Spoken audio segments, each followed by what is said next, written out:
మన ప్రభు అయిన యేసుక్రీస్తు నామంలో మీ అందరికీ నా హృదయపూర్వకమైన వందనాలు. దినమంతా నా ప్రభు మీకు తోడై ఉండి మిమ్మల్ని ఆశీర్వదించి దీవించి కాపాడునుగాక. పరిశుద్ధ గ్రంథములో నుండి యెహోషువ గ్రంథం 3వ అధ్యాయం 11వ వాక్యాన్ని నేను చదువుతూ ఉన్నాను. ఈ పరిశుద్ధ గ్రంథమైన బైబిల్ తెరచి చూడండి. జీవము గల దేవుడు మీ మధ్య నున్నాడనియు. నాయకుడైన యెహోషువ ప్రజలందరితో ఒక శ్రేష్టమైన మాట చెప్తున్నారు. దేవుని పేరు పెట్టబడిన ప్రజలు వాగ్దాన దేశంలోనికి బయలుదేరి వస్తున్నారు. ఆటంకాలు ఆటుపోట్లు అన్నీ దాటుకుంటూ వచ్చారండి. ఒక శ్రమ దాటాము అనుకున్న లోపు మరొక శ్రమ వారి ఎదుట నిలబడి వాళ్ళను పలకరిస్తుంది. ఈ పరిస్థితిని చూచిన ప్రజలందరూ కలవరపడిపోయారు, కన్నీరు కారుస్తున్నారు.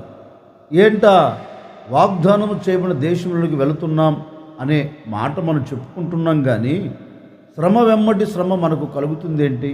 ఈ శ్రమ దాటిన మరుక్షణమే ఇంకొక శ్రమ మన ముంగిటి నిలబడి మనం పలకరిస్తుందేంటి? మనం వెళ్ళగలుగుతామా, మనం నిలబడగలుగుతామా, మనము చూడగలుగుతామా అనే సందేహాల మధ్యలో దేవుని ప్రజలు నిలిచిపోయారండి. ఆ పరిస్థితిని చూచిన ఈ నాయకుడు వారి యొద్దకు వెళ్ళి వారితో ఒక శ్రేష్టమైన మాట చెప్తున్నారు. చూడండి, మనము శ్రమను దాటుకున్నాం. ఆ శ్రమను దాటుకునేటప్పుడు మన దేవుడు మనతో కూడా నిలిచి అద్భుతం చేశారు కదా, మన దేవుడు మనతో నిలిచి ఆశ్చర్యమైన కార్యం జరిగించారు కదా. ప్రారంభించిన ఆనాటి నుండి ఈనాటి వరకు ఎన్ని ఆటుపోట్లు మనం దాటుకొని రాలేదు. ఈ ఆటుపోట్లన్నిటి మీద మనం జయము చూస్తూ వస్తున్నాము అంటే దేవుడు మనతో ఉన్నాడు కదా. దేవుడు మనతో ఉండకపోతే మనం ఇవి చూడలేము కదా. అందుకని మీరు ఏం కంగారు పడవలసిన అక్కర్లేదు. నా మాట వినండి. ఇదిగో, ఈ శ్రమను మనం దాటబోతున్నాం. ఈ శ్రమను దాటి మనం వాగ్దాన భూమిని స్వాధీనపరుచుకోబోతూ ఉన్నాం. ఈ శ్రమ దాటిన తర్వాత ఏ శ్రమ మనకు అడ్డుగా నిలబడినా శ్రమలన్నిటిని ఆయన తీసివేస్తాడు. మీరు కంగారు పడకుండా ధైర్యముగా ఉండండి అంటూ ఈ మాట వారితో చెప్తున్నారు. ఈ నాయకుడు ఎందుకు కంగారు పడవద్దు అని చెప్తున్నారు అంటే వాక్యంలో చక్కని మాట రాయబడింది. జీవము కలిగిన దేవుడు మనతో కూడా ఉన్నారు. ఏ ప్రజలతో చెప్తున్నాడు నాయకుడు? కలవర పడుతున్న ప్రజలతో, కృంగిపోయిన ప్రజలతో, దీని మీద మనము జయని చూస్తాము అనే నమ్మకము లేని ప్రజలతో నాయకుడు చేరి ఒకే మాట అంటున్నాడు. జీవము కలిగిన దేవుడు మనతో కూడా ఉన్నాడు గనుక ఈ శ్రమను మనం దాటుకొని వెళ్ళగలుగుతాం గనుక మీరు ఏం అధైర్యపడకండి అని ధైర్యంతో కూడిన మాట ఎప్పుడైతే చెప్పారో ఆ ప్రజల హృదయంలో ఒక ఆనందం కలిగిందండి. నిజమే కదా, ఇప్పటి వరకు దేవుడు మనతో నిలిచి శ్రమను తీసివేశారు. ఇప్పటి వరకు ప్రభు మనతో నిలిచి అద్భుతం జరిగించారు. మరి ఎందుకు ఇక మీద కూడా ఎందుకు మనతో ఉండడు? ఆయన మనతో ఉండి ఈ అద్భుతం చేస్తారు అనే ఆనందంతో వారు బయలుదేరి వెళ్ళారండి. ఆ శ్రమను దాటుకొని వెళ్ళగలిగారు. ఎందుకంటే జీవము కలిగిన దేవుడు అక్కడ ఉన్నాడు, జీవాధిపతి అయిన దేవుడు అక్కడ ఉన్నారు. అంటే ఒక వ్యక్తి శ్రమను దాటుకోవాలి అంటే, ఒక వ్యక్తి శ్రమ తర్వాత శ్రమను దాటుకుంటూ జయాన్ని చూడాలి అంటే, జరుగుతున్న శ్రమలన్నిటి మీద జయానికి నాంది పలకాలి అంటే వాక్యం అంటుంది వారి మధ్య ఎవరుండాలి? దేవుడు కాదు, జీవము కలిగిన దేవుడు. దేవుళ్ళు చాలామంది ఉండొచ్చండి. దేవుళ్ళు అని పిలువబడుతున్న వారు చాలామంది ప్రపంచంలో మనకు కంటికి కనబడవచ్చు. కానీ దేవుళ్ళల్లో జీవము కలిగిన దేవుడు ఎవరు? జీవము కలిగిన దేవుడే శ్రమను దాటేటట్లుగా చేయగలుగుతాడు. అందుకని వీరితో ఎవరున్నారంటే జీవము కలిగిన దేవుడు. ఒక సేవకుడిగా నేను మీతో చెప్పాలనుకున్న మాట ఏంటంటే, గడిచిన దినాలు ఎందుకు శ్రమను నువ్వు దాటుకొని రాలేకపోతున్నావు? శ్రమ వెంబడి శ్రమ కలుగుతుంది. ఆ శ్రమను చూచి సతికలు పడిపోతున్నావు కదా. ఈ శ్రమ మీద నీకు జయము కలగక, ఈ శ్రమ మీద నీకు అపజయం కలుగుతూ, శ్రమ నిన్ను వంగదీస్తుంటే, శ్రమ కన్నీరు కార్చేటట్లుగా చేస్తుంటే, శ్రమ ఆపదల మధ్యలోనికి నేను తీసుకుని వెళుతుంటే దానిని చూచి కలవరపడుతూ ఇక నేను ఏమి చెయ్యలేను అని నిస్సాయిస్థితిలో పడిపోతూ వచ్చావు కదా. ఎందుకని కారణం అంటే నీ మధ్య జీవము కలిగిన దేవుడు లేడు. నీ మధ్య జీవము కలిగిన దేవుడు కానీ ఉండింటే నీకు కలుగుతున్న ప్రతి శ్రమ మీద నీకేం కలుగుతుంది? జయం కలుగుతుంది. ఒక సేవకుడిగా చెప్పనా, ఇప్పటి వరకు నీ బ్రతుకుల్లో అపజయం చూస్తూ, ఇప్పటి వరకు శ్రమను దాటుకోలేక, ఇప్పటి వరకు శ్రమ మీద నీవు జయము చూడలేక, ఇప్పటి వరకు ఆ శ్రమ నీ ముంగిట నిలబడి నేను వంగదీస్తున్నప్పటికీ నువ్వు ఏం చేయాలో అర్థం కాక గొప్పగా కోల్చబడుతూ జీవితపు మనుగడ వీడ్చుకుంటూ వస్తున్నావు కదా. సేవకుడిగా చెప్తున్నానండి, ఈ దినము నుండి, ఈ క్షణము నుండి నా దేవుడు నీ మధ్య ఉండగలిగితే, నా దేవుడు నీ మధ్య నిలిచి ఉండగలిగితే నీ శ్రమలన్నిటికీ ముగింపు కలగబోతూ ఉంది. మరి ఆయన నీ మధ్యకు రావాలంటే నువ్వేం చేయాలి? ఆయన నీ మధ్యలో నిలిచి అద్భుతం చేయాలంటే ఏం చేయాలి? ఆయన నీ మధ్య నిలిచి నవనూతనమైన కార్యాలు జరిగించాలంటే ఏం చేయాలి? ఆయన నీ మధ్యలో నిలిచి నీకు కలుగుతున్న శ్రమలలో నుంచి విడుదల నీకు కలగచేయాలంటే ఏం చేయాలి? ఏం చేయాలో తెలుసా? నిన్ను నీవు పరిశుద్ధపరుచుకోవాలి, నిన్ను నీవు పవిత్రపరుచుకోవాలి. ఎందుకంటే నేను ప్రకటించే దేవుడు ఎవరు అంటే అపవిత్రమైన వాడు కాదు. నేను ప్రకటించే దేవుడు ఎవరు అంటే పరిశుద్ధతలో మహనీయుడు, పరిశుద్ధతకు నాంది పలకగలిగిన వాడు. ప్రపంచములో ఆయనకు కలిగిన పరిశుద్ధ ప్రపంచం ఎవరికి లేదు. ఆయన మూలంగానే ప్రపంచానికి పరిశుద్ధత కలుగుతుంది.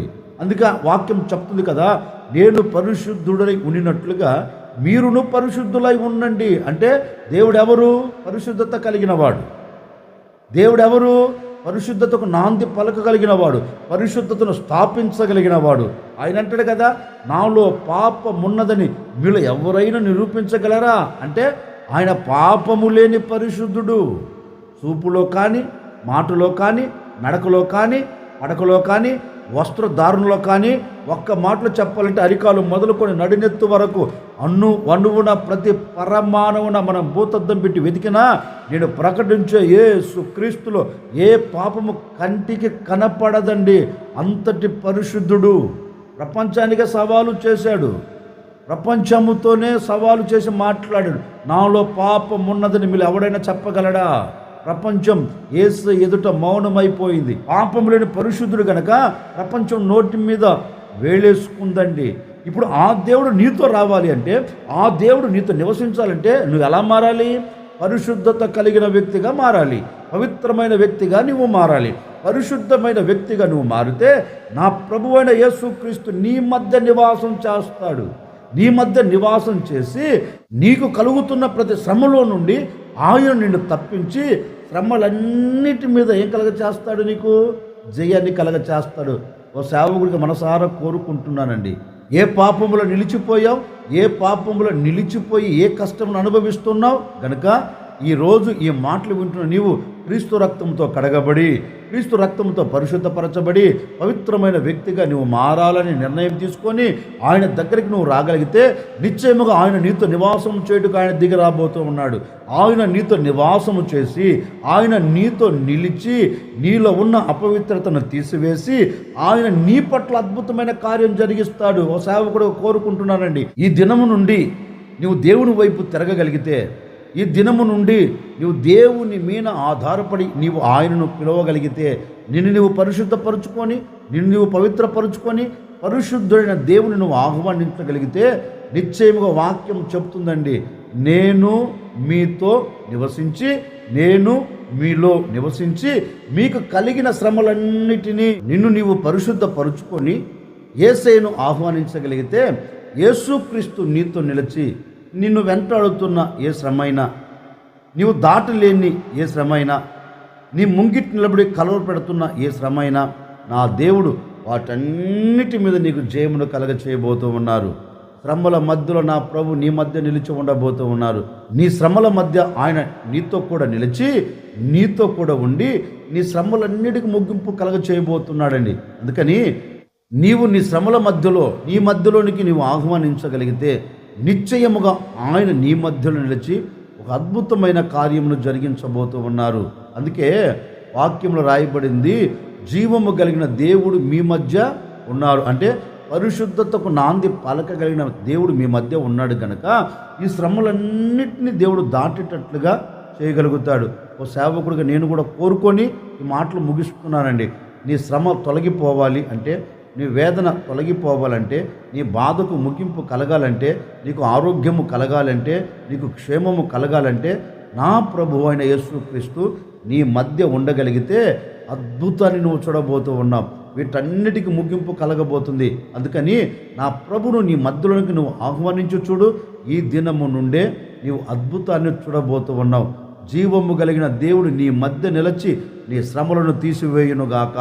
జీవము కలిగిన దేవుడు నీ మధ్య నిలిచి నీ పట్ల నవనూతనమైన కార్యం జరిగించునుగాక. ఇప్పటి వరకు దాటలేను అనుకున్న ఆ శ్రమను నీవు దాటేటట్లుగా, నీకు విజయం కలగచేయునట్లుగా నా దేవుడు మీతో కూడా ఉండునుగాక. ఈరోజు విశ్వసించి ప్రార్థన చేసుకోండి. జీవము కలిగిన దేవుడు మీతో కూడా ఉండబోతూ ఉన్నాడు. ఉన్న దేవుడు మీ పట్ల అద్భుతం చేయబోతూ ఉన్నారు. కనుక విశ్వసించి, అయ్యా నీవు నా మధ్యలో నిలిచి నా కుటుంబాన్ని కట్టు, నా కుటుంబపు మధ్యలో నిలిచి నన్ను ఆశీర్వదించవా, నన్ను దీవెనకరంగా మార్చవా, నా కుటుంబానికి నెమ్మదిని, సమాధానాన్ని, సంతోషాన్ని కలగచేయవా అని కోరుకోనండి. నా ప్రభు అయిన యేసుక్రీస్తు తప్పక మిమ్మల్ని విడిచిపెట్టకుండా, మీకు దూరం కాకుండా ఆయన మీ మధ్యలో నివాసం చేయబోతూ ఉన్నాడు. ఆయన మీ మధ్యలో నిలిచి మీ పట్ల నవనూతనమైన కార్యాలు జరిగించబోతూ ఉన్నారు. గనక మీ మధ్యలోనికి వచ్చినట్లుగా మిమ్మల్ని మీరు పరిశుద్ధపరుచుకొని నా ప్రభువును ఆహ్వానించండి. తప్పక ఆయన మీ మధ్యలో ఉండి అద్భుతం జరిగించబోతూ ఉన్నారు. మీరు ప్రార్థన చేసుకోండి. నేను కూడా మీ కొరకు వచ్చిన ప్రార్థన చేయబోతున్నాను. ఆశ్చర్యకరుడా మీకు స్తోత్రాలు చెల్లిస్తూ ఉన్నాను. మీరెంతైనా సర్వశక్తి కలిగిన దేవుడవు నాయనా.